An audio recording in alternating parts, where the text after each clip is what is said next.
Πρόοδος δεν μπορεί να είναι η καταστροφή του περιβάλλοντος, του κλίματος, των φυσικών πόρων.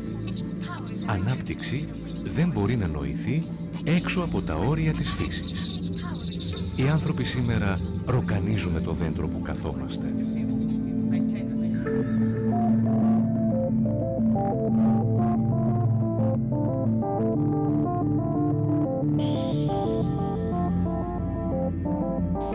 Η ατμόσφαιρα, σαν γιγάντιο θερμοκήπιο, συγκρατεί ένα μέρος της ηλιακής ακτινοβολίας που αντανακλά η επιφάνεια της Γης.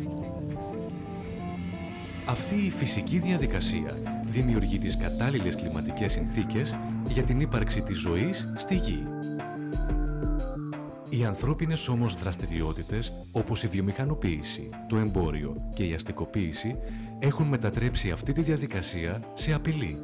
Όπου θα δεις βιωτικό επίπεδο υψηλό, όπου θα δεις ο πολιτισμός να δίνει στον άνθρωπο τη δυνατότητα να αγοράσει, εκεί θα δεις και τη μεγαλύτερη καταστροφή και τη μεγαλύτερη κατανάλωση. Για να καλύψουμε τις δικές μας ενεργειακές ανάγκες, είτε για να έχουμε ηλεκτρικό ρεύμα, είτε για να μετακινούμαστε με το αυτοκίνητό μας, είτε για να ζεσθενόμαστε το χειμώνα και με πετρέλαιο, άνθρακα ή φυσικό αέριο. Η καύση αυτών των ορυκτών καυσίμων εκπέμπει αέρια θερμοκηπίου. Κυριότερο αέριο θερμοκηπίου είναι το διοξείδιο του άνθρακα. Η χρήση ορυκτών καυσίμων για την παραγωγή ενέργειας ευθύνεται για το 75% περίπου της αύξησης των αερίων του θερμοκηπίου. Η συγκέντρωση των αερίων αυτών στην ατμόσφαιρα συγκρατεί όλο και περισσότερη ηλιακή ακτινοβολία με αποτέλεσμα την αύξηση της μέσης θερμοκρασίας του πλανήτη. Αυτή η αύξηση προκαλεί κλιματικές αλλαγές και άνοδο της στάθμης των ωκεανών. Τα φαινόμενα αυτά συνοδεύονται από αυξημένη συχνότητα ακραίων καιρικών φαινομένων όπως καταιγίδες, πλημμύρες και τυφώνες.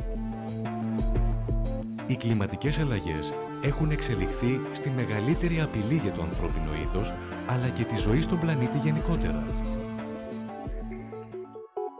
Η αντικατάσταση των βρώμικων ορυκτών πηγών ενέργειας με άλλες, φιλικότερες προς το περιβάλλον, όπως οι ανανεώσιμες, θεωρείται πλέον απαραίτητη. Ο άνεμος, η ηλιακή ακτινοβολία, η γεωθερμία και η βιομάζα είναι οι κυριότερες από τις ανανεώσιμες πηγές ενέργειας. Η κύρια διαφορά των ανανεώσιμων πηγών ενέργειας σε σχέση με τις συμβατικές είναι ότι είναι πρακτικά ανεξάντλητες. Δηλαδή προέρχονται από πηγές οι οποίες δεν υπάρχει περίπτωση να εξαντληθούν με την πάροδο των ετών.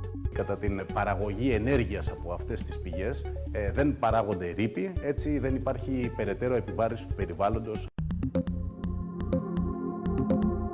Η ανεξάντλητη ακτινοβολία του ήλιου είναι η σημαντικότερη πηγή ενέργειας.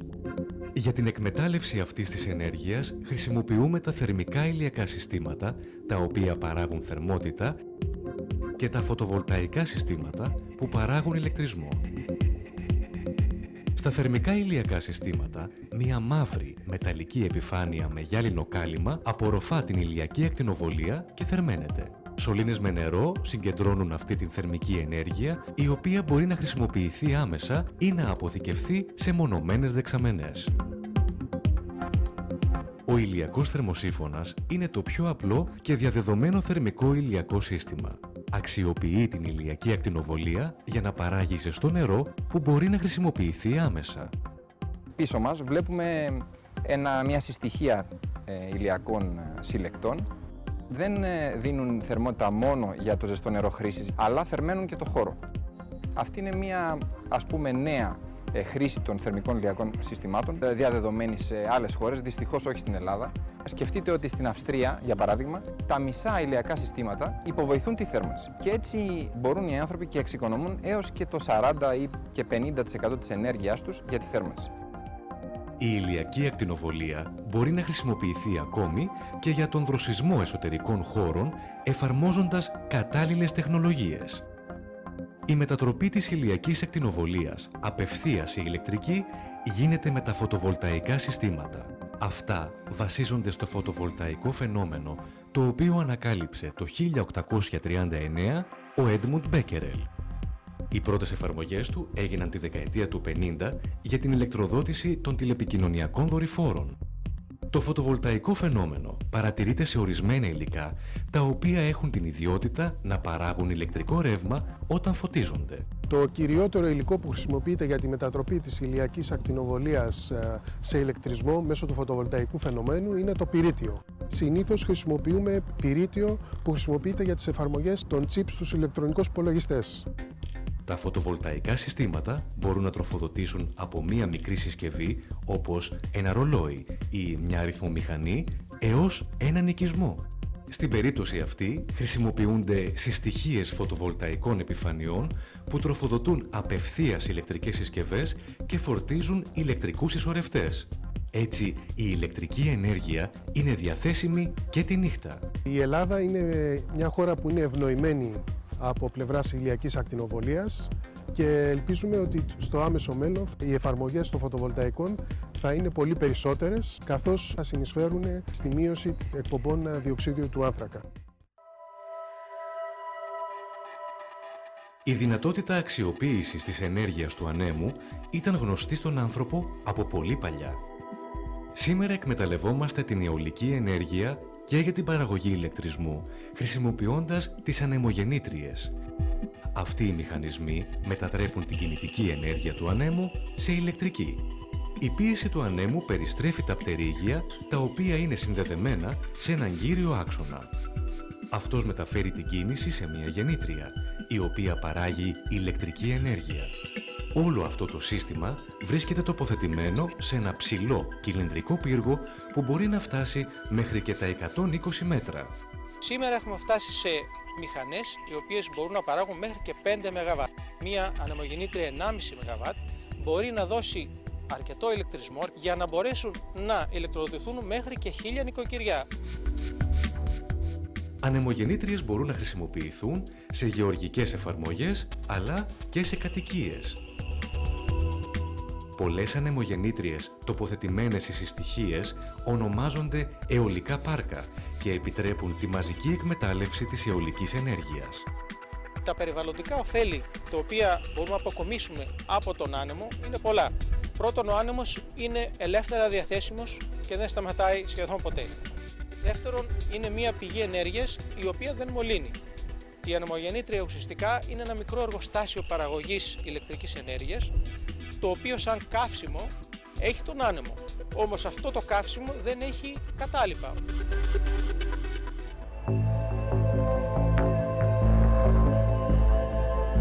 Όπως προκύπτει από τις θερμές πηγές και από μετρήσεις, το εσωτερικό της γης βρίσκεται σε υψηλή θερμοκρασία.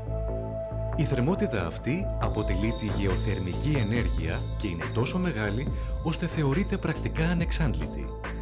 Από παλιά, ο άνθρωπος χρησιμοποιούσε τις θερμές πηγές που αναβλύζουν από το εσωτερικό της γης για θερμά λουτρά.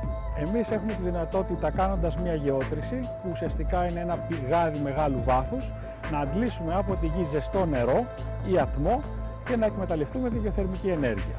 Η γεωθερμική ενέργεια είναι κατάλληλη για θέρμανση κατοικιών και αγροτικές εφαρμογές, αλλά και για την παραγωγή ηλεκτρισμού. Η θέρμανση χώρων επιτυγχάνεται με τη μεταφορά της θερμότητας του υπεδάφους μέσω ειδικών μηχανημάτων που ονομάζονται γεωθερμικές αντλίες θερμότητας στο χώρο που θέλουμε να θερμάνουμε. Οι αντλίες αυτές θερμότητας λειτουργούν ουσιαστικά όπως τα κλιματιστικά μηχανήματα, με τη διαφορά ότι αντί να μεταφέρουν ενέργεια από τον εξωτερικό αέρα μέσα στο χώρο που θέλουμε να ανακλιματίσουμε, μεταφέρουν ενέργεια από το έδαφος. Τα συστήματα αυτά αποτελούνται από σωλήνες που είναι τοποθετημένοι μέσα στο έδαφος και μεταφέρουν νερό σε κλειστό κύκλωμα. Με τη βοήθεια της αντλίας θερμότητας, η θερμική ενέργεια μεταφέρεται στο κύκλωμα θέρμανσης του κτηρίου. Η Ελλάδα είναι ιδιαίτερα ευνοημένη σε γεωθερμική ενέργεια. Υπάρχουν πάρα πολλές περιοχές όπου σε μικρό βάθος υπάρχει υψηλή θερμοκρασία και οι περιοχές αυτές είναι κατάλληλες για παραγωγή ηλεκτρικής ενέργειας.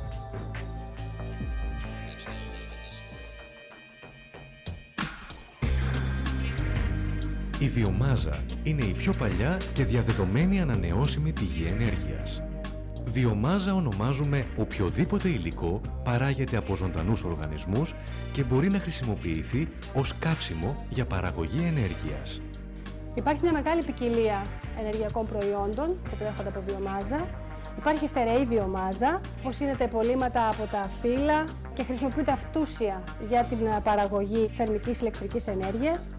Υπάρχουν οι μορφές που προέρχονται από μηχανική επεξεργασία, η υγρή βιομάζα, όπως είναι το βιοντίζελ και η βιοεθανόλη, και τέλος υπάρχει η αέρια βιομάζα, το βιαέριο που χρησιμοποιείται για παραγωγή ηλεκτρισμού.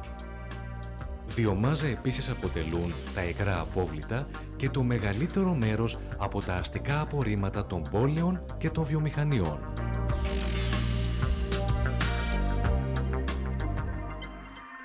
Η τεχνολογία σήμερα μπορεί, αξιοποιώντας τις ανανεώσιμες πηγές ενέργειας, να οδηγήσει στην περιβαλλοντική βελτίωση. Η εξοικονόμηση και η αποδοτικότερη διαχείριση της ενέργειας είναι ένα εξίσου σημαντικό θέμα. Το πρώτο πράγμα το οποίο πρέπει να συμβεί είναι η εξοικονόμηση ενέργειας. Να μειώσουμε δηλαδή την ενέργεια την οποία καταναλώνουμε. Χωρίς να αλλάξουμε, χωρίς να υποβαθμίσουμε το βιωτικό μας επίπεδο, με πολύ απλές κινήσεις, όπως να αλλάξουμε τις λάμπες μας με λάμπες εξοικονόμησης, να μην ξεχνάμε τα φώτα αναμένα ή να κλείνουμε την τηλεόραση και τις υπόλοιπες ηλεκτρικές συσκευές από τον κεντρικό διακόπτη, μπορούμε να πετύχουμε κάτι τέτοιο.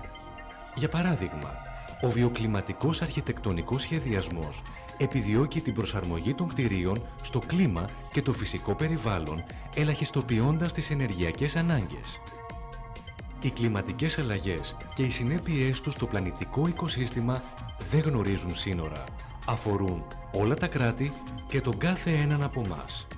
Είναι ανάγκη να αλλάξουμε τον τρόπο που αντιλαμβανόμαστε το περιβάλλον, την ανάπτυξη και την πρόοδο. Να στραφούμε προς την αειφόρο ανάπτυξη και τη νέα πράσινη τεχνολογία που σέβεται το μέτρο και την αρμονική συνύπαρξη του ανθρώπου με το περιβάλλον.